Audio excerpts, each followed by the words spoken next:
everyone. Hope you're doing well. It's your girl Jennifer, and this is Against All Odds. I am back again to juice up and spice up your day today. So, you're looking for the juice of the relationship, right? Sit still. I'm here to serve you while it is fresh.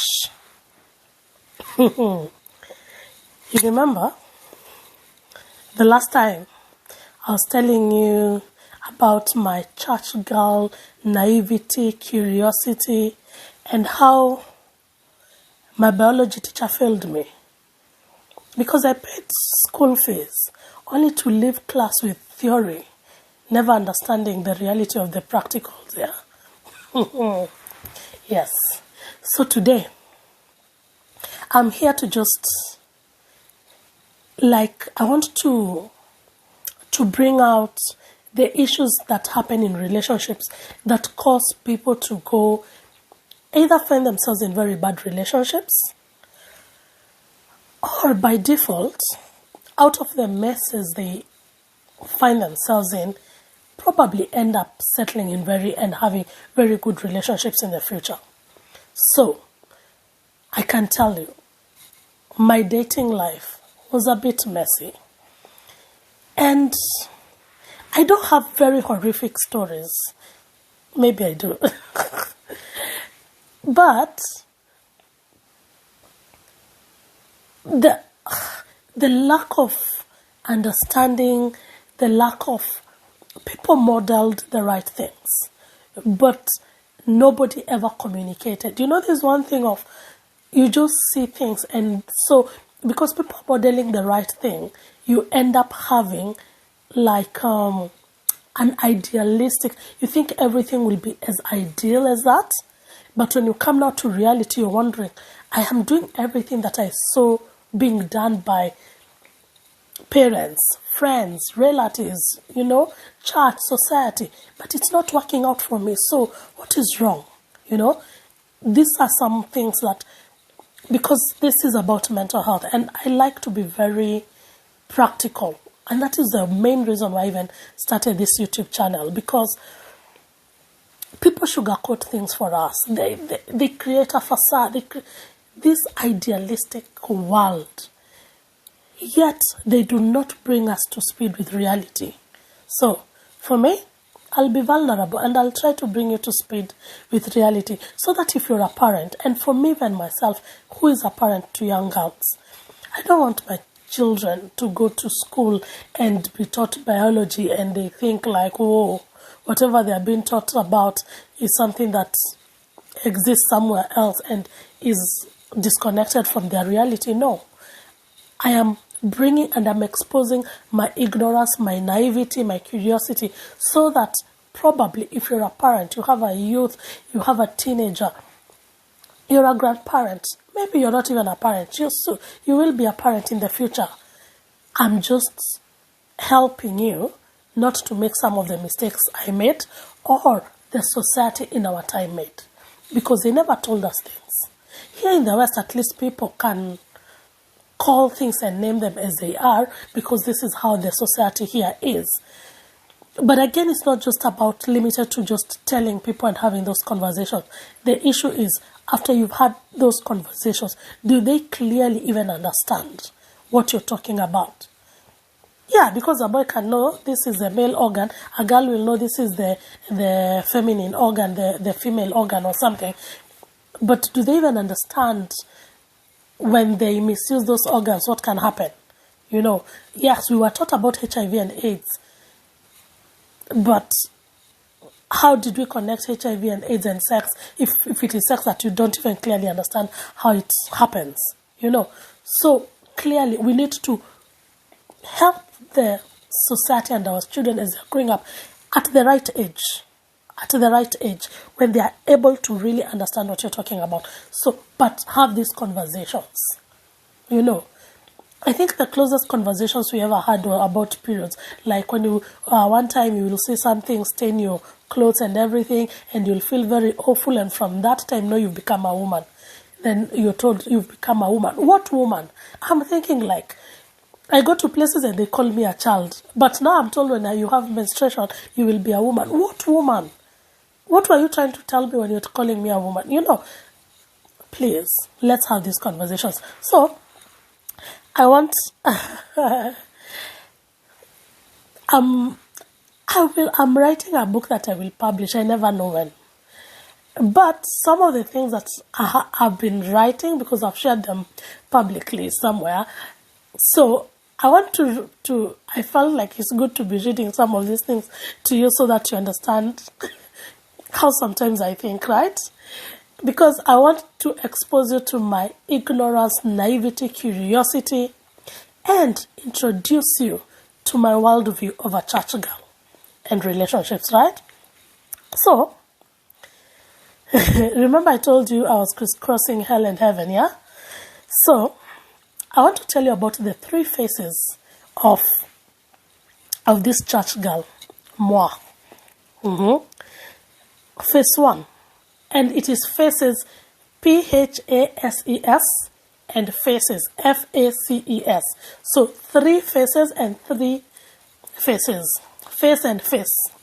Face of stage and face of appearance and things, yeah?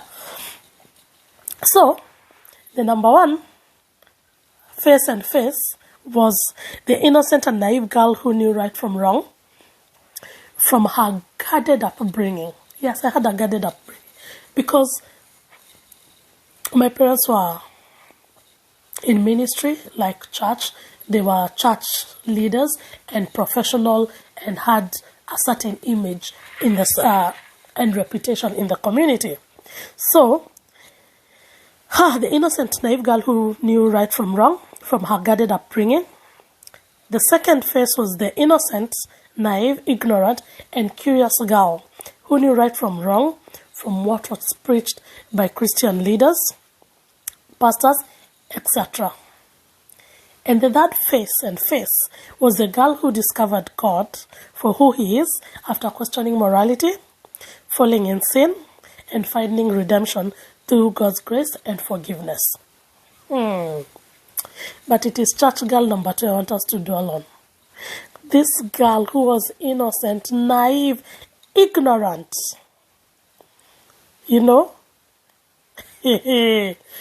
Because that girl was a drama queen.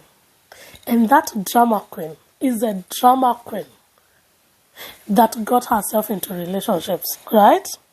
Okay. So, because that curiosity and naivety and ignorance was my undoing, So, for church girl number 1, her own world was a lot of innocence. You remember I told you sitting next to a boy was pregnancy pup? Was still kissing equaled a sexually transmitted disease. You laugh. I'm here today. You're going to live longer because the laughter you'll be giggling and laughing as much as you can, So, yes, kissing equal to a sexually transmitted disease instantly. Now, this is how biology, practically, I was cheated off my money, right? And my dad, yeah? So, despite me getting A in the subject, I clearly had no understanding of what was being taught there. You see? So, as a church girl, I was not allowed to dress in trousers. I never used to wear makeup. And piercing my ears or even having nail polish was like an abomination. Whoa. I remember when I pierced, if you notice, I have 2 piercings. One and the second one here. Hey. When I pierced the second one, I was in Form 2. Whoa! I was asked, you've become a prostitute now. Piercing, oh. Forgive me for sometimes when I exclaim in the Nigerian accent, Those are my in-laws, Yes, piercing. I was a prostitute. I put nail polish one time and I went to church and it was red. I remember it crystal clearly. Whoa! The youth leader, hey, unleashed that on me. I was a bad influence. Like, they thought, like, just because I've had nail polish. Whoa! We grew up in a harsh society, but here we are. Anywho. So clearly congregants decided who we were supposed to be, because remember, if my parents are leaders in the church, so the congregants, it's like they dictated what we're supposed to be, and it's like for us we're supposed to be saints, then they were allowed to be devils or be anything else other than saints. But for us, we were watched by the church, the society, the community, everything, because we're supposed to be perfect. So, but my parents, because they were educated and professional, so they're exposed to different worlds, and they were liberal, but definitely, because of the society, sometimes some things leaned more on the side of the society. So, because of crisscrossing hell and heaven, here and there, most of the times, the heaven part was very understandable. But the hell one wasn't. Reason because they say curiosity killed the cat, right? Mine made me crisscross heaven, but made me dwell more in hell. So, and when you crisscross between heaven and hell, it means earth is in between, right? Because the way it's said, it's like heaven is up there, hell is down there, earth is here, yeah? I don't think I really dwelt on earth. Hell might have been where I dwelt more, so I don't know if I have an earthly experience, you see? So now, if heaven is positioned at the top and earth in the middle and hell at the bottom, you can't be wrong when you're living down there, you know? So, now I've given you a snippet of who this church girl was, isn't it? Now, because you want to know, where do relationships come in with this church girl? I am getting you there. So, most of the people I meet today, like who we schooled together, most of them actually remember this church girl.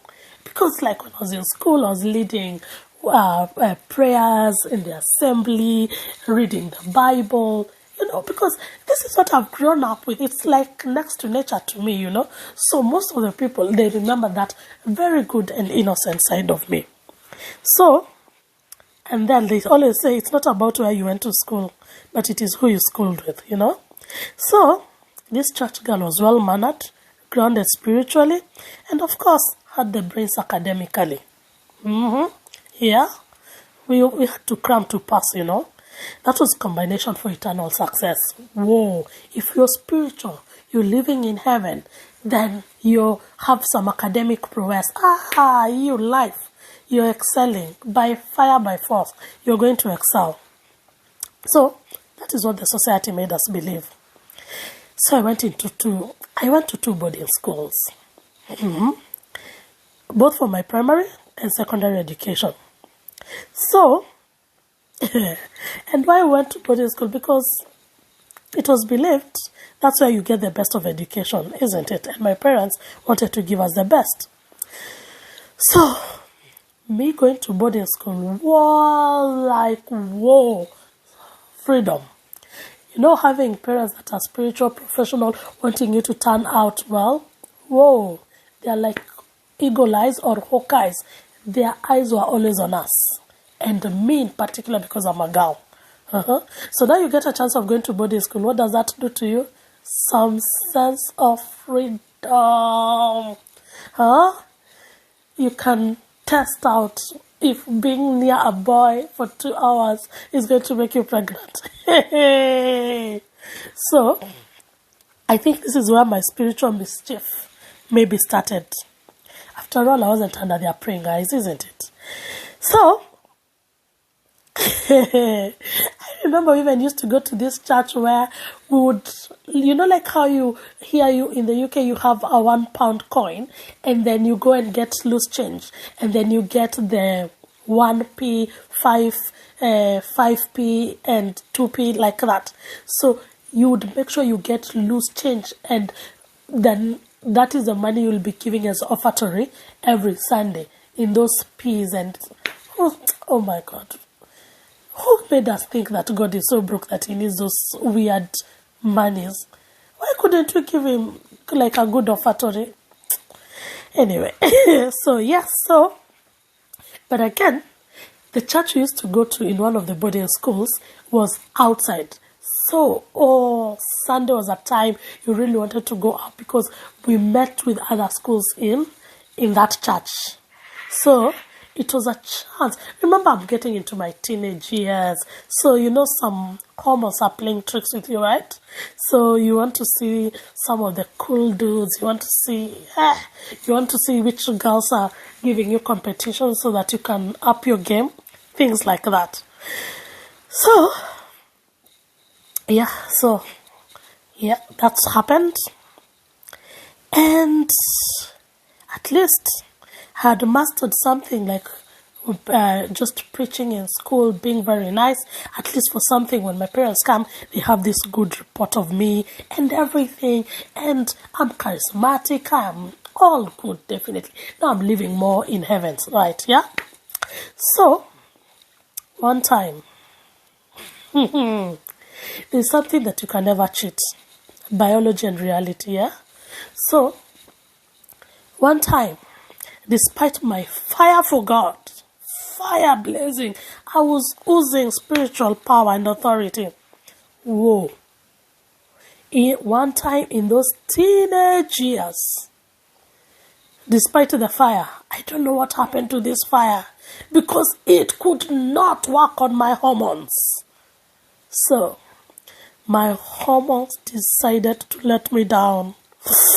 And there was this boy who started secretly trying to woo me. You started liking the juice, yeah? Hey. Sit. So there's this guy who started wooing me. And who am I? How can I be wooed and I do not comply? The spiritual fire had to stay aside and allow me to enjoy this funny thing about life that I can't understand, I am preaching God, but there is this electricity that I feel towards a certain guy, and there is this electricity this certain guy feels towards me, yeah? So, this boy started doing me. And in those days, what did they used to do? Write love letters. They used to write love letters. So, the love letters started coming. They come, and we reply. Because we have a thing for each other, right? Hey, ewo. Hey, they say the days of a thief are numbered, right? They are 40. My 40th day came. What happened? The letter was intercepted by the disciplined master. You can imagine.